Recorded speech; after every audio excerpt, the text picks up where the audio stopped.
Welcome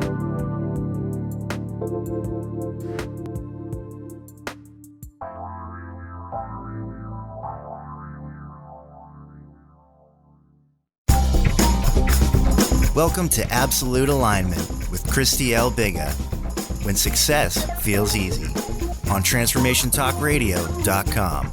And now your host, Christelle Biiga.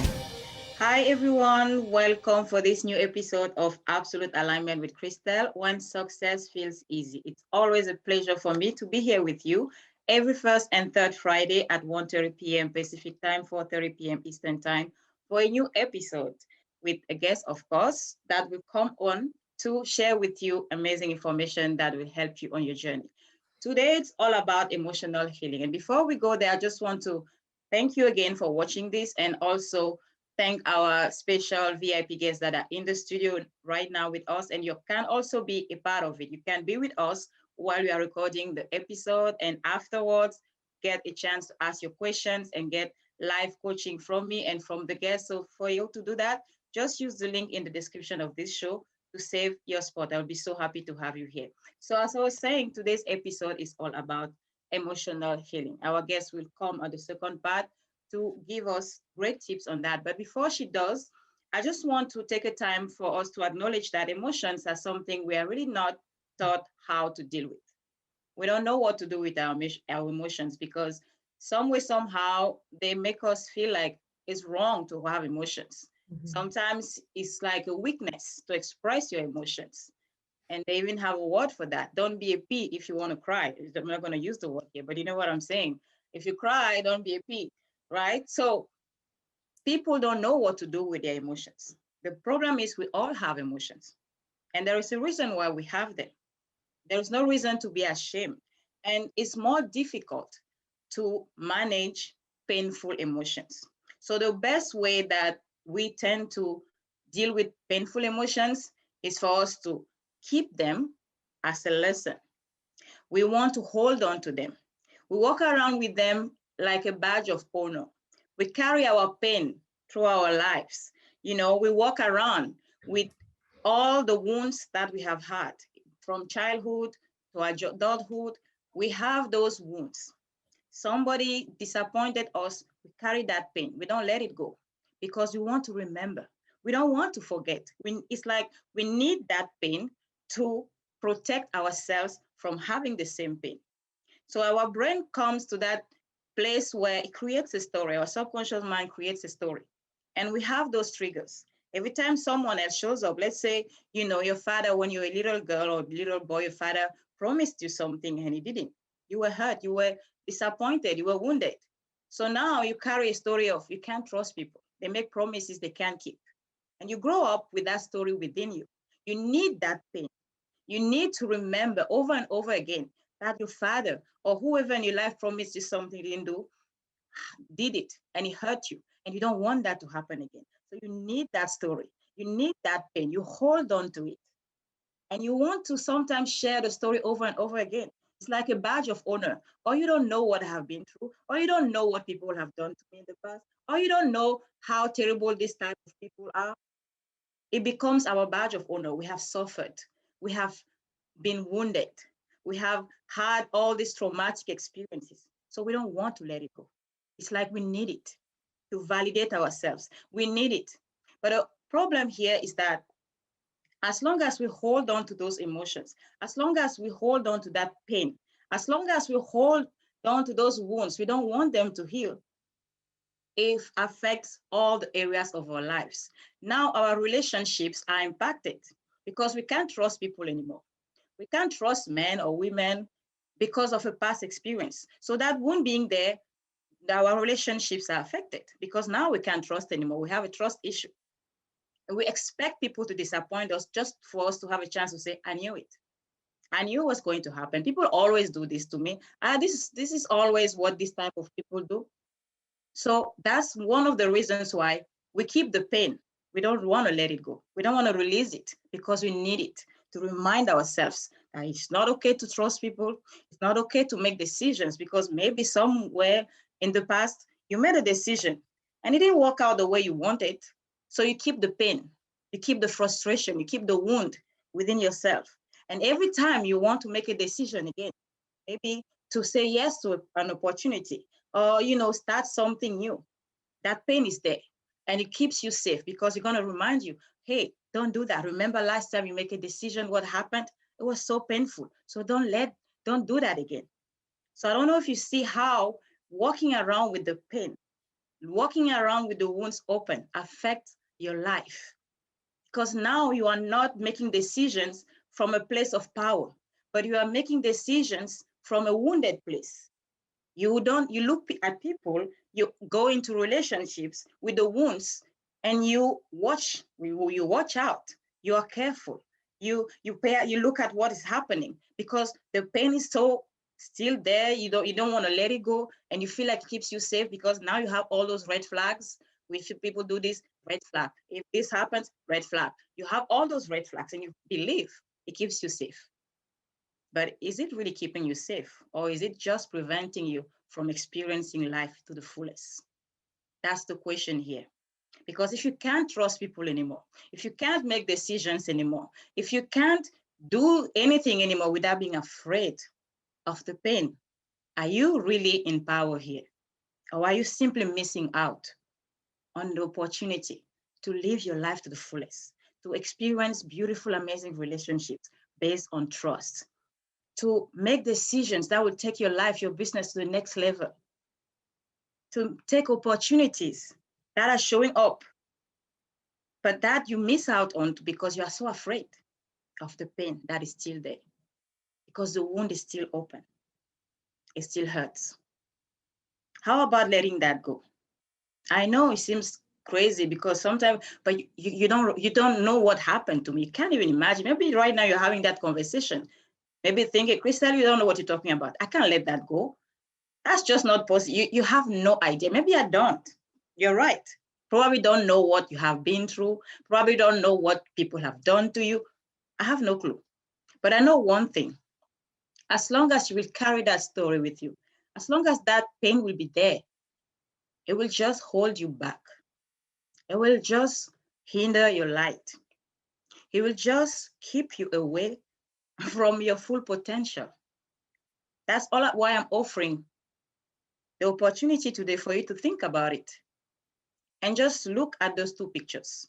Is the pen, that badge of honor you're holding so proudly and saying, you don't know what I have been through? Let me tell you the story. That story, is that story helping you? Or is it time maybe to let it go and start from scratch and start fresh?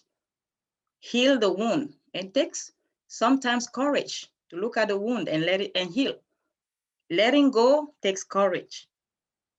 Starting to heal, the healing process takes courage. And I invite you to start the journey today. That's why I have with me on the show today this amazing guest. She's a lovely being. She's my friend. We met not long ago, but she's really close to my heart. And I know she's going to share with you really a powerful tool that you can start using today on your healing journey.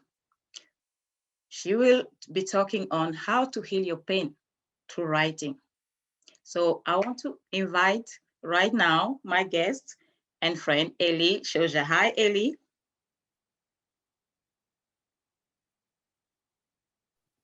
Christelle, I can literally listen to you like all day long. Everything you say, there's so much wisdom in your words. There's so much love in your heart. I know you share from this place of just wanting to uplift the world, and it's so incredibly beautiful what you're doing. I'm so grateful to be here with you. I really appreciate the invite, and I hope that I can be of service to your audience and share what I know. So thank you, Elly, for being here. Thank you so much. So just introduce yourself to the people that don't know you, and let's get into it. Sure thing. So my name is Elly Shoja. I'm an author. I run a mindfulness company called Peace Unleashed. And I had a lot of those stories that you're talking about. You said some really amazing thing. We expect people to disappoint us. And absolutely, that was the story of my life. I was so wounded and hurt that I expected the world to be against me, and it was, because the world responds to your expectation of it, right? So I grew up, my dad was an international con man. I moved from country to country. I changed my identity multiple times, and I moved probably 30 times before the age of 15. When I was 12, we actually had to run away from my dad. Actually, before I was 12, we had to run away from my dad to get away from that life. So my mom, my sister, and I, we literally bolted and left the country. We were in Germany at the time. We had previously lived in refugee camps in Germany, and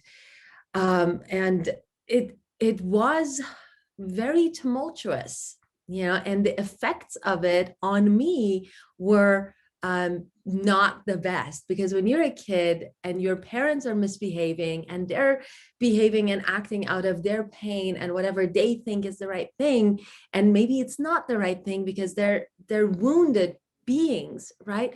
And they wound others along the way because of that. But when you're a kid, you don't have clarity in your visions, and you internalize it. So I thought, all of this around me is happening, my suffering's happening because there's something deeply wrong with me. I am unlovable. I am unworthy. I don't deserve to be alive. I had severe nervous tics. By the time I was 12, I had anger issues. I had suicidal ideation. I decided there is no God, because a God that would allow children to suffer as I had could not exist. So we had a major falling out. And that continued into my teens and into my mid-20s. And I was in just so much internal turmoil that it was very hard for me to make any meaningful relationships. I mean, imagine moving one time from the age of 9 to 12, right? It's a very pivotal kind of a age.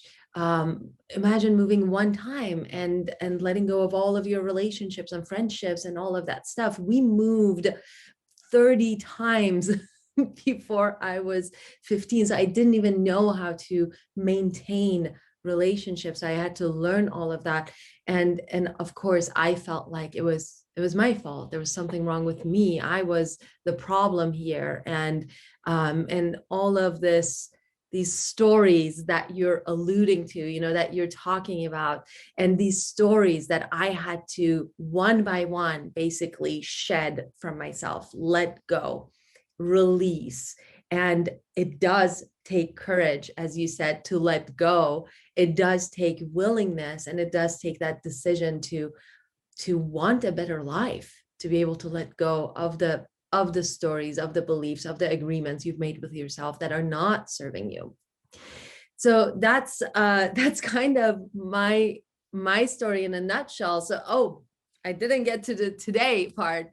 So today, the reason I can come and talk to you about my past without being in tears, without, breaking down emotionally, is because my past is a story now. My past is just, there's no emotional attachment to it anymore, because my past doesn't say anything about who I am, my worthiness, my lovability, my abilities in life. It doesn't say anything about me. It just says that certain events happened in my past. It's like, I went to the grocery store one time. It's an event. Yes. My dad was a con man and we lived in refugee camps. It's an event. So it's the same kind of an emotional, like no emotional attachment to it. And now that I have been able to get to this place, I feel incredible peace. I just have so much groundedness. Like, I know who I am. I know that my emotions are not my identity. My thoughts are not my identity. The stories I used to tell about myself are not my identity. The stories I tell about myself today are not my identity, right? These have nothing to do with who I am. So then what am I?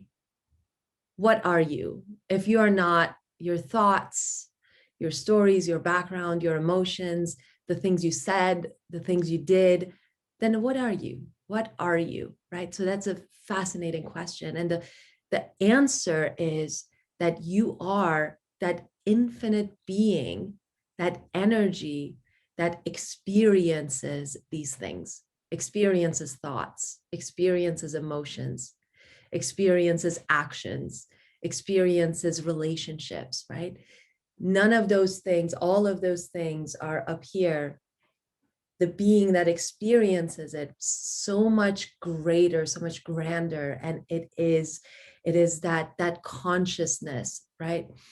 But then what does that mean? If I am the consciousness, if I am the being, the infinite kind of energy that is having this experience of living through these events, having these emotions, having these thoughts. So what does that mean? That means that I can choose to think different thoughts. I can choose to feel different emotions. I can choose to say different words.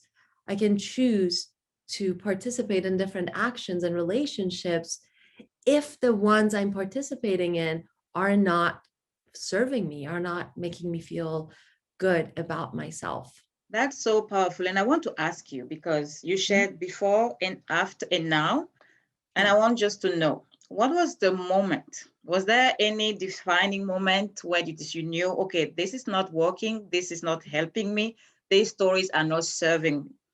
What was that moment? And when that moment happened and we knew something had to change, how were you able to make it work? What did you use? What is the tool? What has helped you to be where you are today? Yeah, it's interesting. I think there were many moments, and they were the moment that I needed to experience in that moment, right? It was like the next step. One of the biggest ones for me was I was in my mid-20s, I was like 24, and I met my ex-husband, and he had the opposite life that I had. So he grew up in his parents' dream house with a 270-degree ocean view. Like they each had their own rooms, master bedrooms, like I shared a room with my family of 4, it's, I grew up very, very opposite of affluent, right? And it's like, what do you mean you had your room? And that was like the least of my issues, right? So I meet this guy, and his family didn't fight. They spent every holiday together. They were just these happy, wonderful people, the kind of people that you see on sitcoms, like spending they would go and have a white Christmas in their second home in Idaho, like it was just like these amazing things. His parents would kiss each other on the stairs as they were passing each other. And one night I asked them, I said, this was very early on in us dating. I said, hey, so what do your parents do when they fight? And he's like, my parents don't fight. I'm like, okay, so maybe you don't see them fight, but as you were growing up and they would have fights, would they like go in their room and close the doors, like, so you wouldn't know? It's like, Elly, my parents don't fight. I'm like, okay, I know you think they don't fight, but they must fight, right? So what do? Do they like, does your mom ever throw stuff? Like, what happens? Do they ever scream? Do you ever get sent out of the house, so that you don't hear stuff? Because, and he just, it wouldn't compute for me, and it wouldn't compute for him. He's like, I don't know what you're talking about. They don't fight. They don't fight. They get along. I'm like, it doesn't make sense. How does that work, right? So then that threw me into this like 3 weeks of crying. So I basically literally cried for 3 weeks. And I had an existential crisis because, this life that I thought only existed on television, somebody had lived it. This was reality for someone. And after my 3 weeks of feeling sorry for myself, I had this moment of incredible clarity. I said, you know what? Maybe I didn't choose the childhood I had. By the way, I know differently now. I know I chose my childhood, but at the time I thought maybe I didn't choose the childhood I had, but I'm going to choose my adulthood. I want a different life. And if this life exists where people just get along and they don't fight and there's nothing being thrown at each other and nobody threatens to throw themselves off the balcony and you don't get sent down the street to get ice cream so that your parents can fight and then you can still hear them down the road. Like if this life exists, I want it. I want that life. I want to be in a place where I feel so at peace that I can, like, I'm happy all the time. And the most amazing thing is when you have clarity about what you want, all of life conspires to put in your path all of the pieces, all the teachers, all the messages that you need in order to get there. Mm. And I know you use writing. So how do you use writing? I know you have a book, and how can people watching this and our VIP guests in the live studio audience, how can they personally use writing to create after they have clarity on the life they want, outside of pain? How can they create that using writing? Yeah. Writing is such an interesting thing because when you write by hand, you're making these squiggles, these drawings essentially with your hand. You actually activate the right side of your brain, which is the side for creativity, the part of your brain that houses that connection to the present moment, to the divinity within yourself. What happens is when we are in traumatic situations, we get into our heads. And what I mean by that is we start thinking and analyzing and trying to understand and make sense of what's happening to us, right? So we go into that left hemisphere where we are judging, defining, explaining, trying to make sense of what is happening based on the past and projecting where we are emotionally into the future. So very non-creative space, not conducive with the present here and now, not conducive with feeling at peace because you are in a very critical frame of mind. And a lot of times we kind of turn that criticalness towards ourselves and we start judging ourselves and feeling really bad and terrible about ourselves. So now when you start writing down all of these terrible things that are happening, right, by hand, you start coming into the present moment, you start activating the right side of your brain, you start softening those events up, and you start getting emotionally into a place where you can actually release the trauma and the pain and the emotion from it. Mm-hmm. And that neutralizes that momentum of the negative emotions. And so then you can start guiding yourself into a more positive place. So you can then go from this terrible thing happened to me, blah, blah, blah, blah, blah, to how else can I look at this situation? What would it take for me to feel better in this situation? And because the creative mind is activated, you actually start thinking about solutions in a more productive way, because now the negative emotions are neutralized and you're able to activate the positive, problem solving abilities of your brain. And then you find solutions that help elevate you emotionally. Wow. So yeah, definitely. It seems like when you write it, mm-hmm. you have it in front of you. And the funny mm-hmm. thing is that when I usually do journaling, mm-hmm. after you write it down, all the terrible things, you look at them and they don't look that terrible anymore. Yeah. But when they were still in your head, it seemed like that was the end of the world. But once you write them down, you look at this paper, and at some point you realize that, oh, okay, it wasn't the end of the world. right? Yeah. Sometimes it's even funny, the crazy things that come out. But yeah, so that's really powerful. And you have a book you want to give us, maybe any one one thing that you shared in the book that can help our listeners, maybe if they want to go check out the book, and anywhere else they can, contact you if they want to continue the conversation. And of course, our VIP guests in the live studio audience have the chance after this to ask you all questions and get support from you. But for anyone listening that is not in the studio right now, where can they get in contact with you? Yeah, I have a couple of things. And I think if your audience is in a place of constriction, I have a deck of cards called Your Heart Knows the Way. And I think this really would help. I wanted to create a deck of cards that really helps people find that place of peace within themselves and open up the heart space, because that's the center of our creativity and connection to that divinity within us. My second book is actually a novel. So if you want a book that is a spiritual book disguised as a science fiction novel, this is the way to go. It's called The 13th Planet. It's a really fun and fast read. Thank you so much, Elly. It was amazing to have you here. Thank you to all our listeners and viewers. And again, you can always be with us in this studio, be a part of the conversation.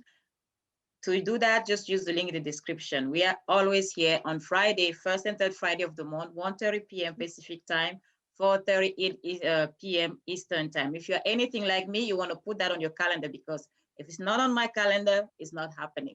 That's right. So thank you, Elly, and thank you all of you guys. For whoever is in the live studio audience right now, stay right there. We are going to go to the Q&A and coaching session.